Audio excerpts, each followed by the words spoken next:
બનાસકાંઠાના કાંકરેજના સિહોરી નજીક national હાઈવેના service road ઉપર ભરાયા વરસાદી પાણી। સામાન્ય વરસાદમાં જ સિહોરી હાઈવે ગૌમાતા સ્ટેચ્યુ સર્કલ અને ગાયત્રી સોસાયટી નજીક વરસાદી પાણી ભરાતા હાલાકી। થરાદ ટોટાણા રોડથી દિયોદર નાળા સુધી બંને સાઈડ સર્વિસ રોડ ઉપર પાણી ભરાયા। હાઈવે ઓથોરિટીની બેદરકારીના કારણે દર વર્ષે ભરાતા પાણીના નિકાલની કરાઈ માંગ। નાળું અને સર્વિસ રોડ ઉપર પાણી ભરાતા દુકાનદારો ત્રસ્ત। रोड पर पानी भराता वाहन चालकों ने हालाकीનો सामनो करवो पड़ी रह्यो छे। बेदरकारी वारंवार रजूआत करवा छतां पाણીનો કોઈ નિકાલ થતો નથી। સુવરી નાળાની અંદર વારંવાર પાણી ભરાય, વરસાદ સામાન્ય થાય એમાં પાણી ભરાઈ જાય છે તો સાધનને તકલીફ પડે છે, બહુ ગટર સાફ કરતા નથી।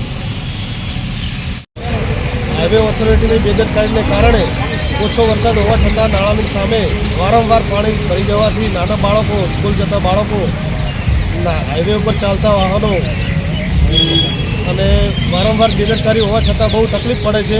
ગટર સાફ થતી નથી અને સોસાયટીમાં પાણી ઘૂસી જાય છે। એ વસ્તુ આ પાણીમાં ભરવાનું છે। રોડવાળાને ગમે તે કોશિશ કરે કે મારે ગરમ પાણી પડે એમ છે, એટલે પાણીમાં બાજી રહે એમ નહીં।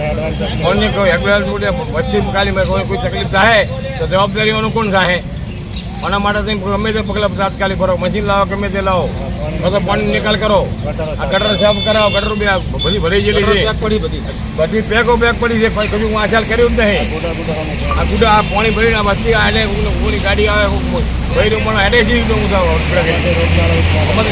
થાય। જો કેટલા જણાની આગે છે ને ખબર?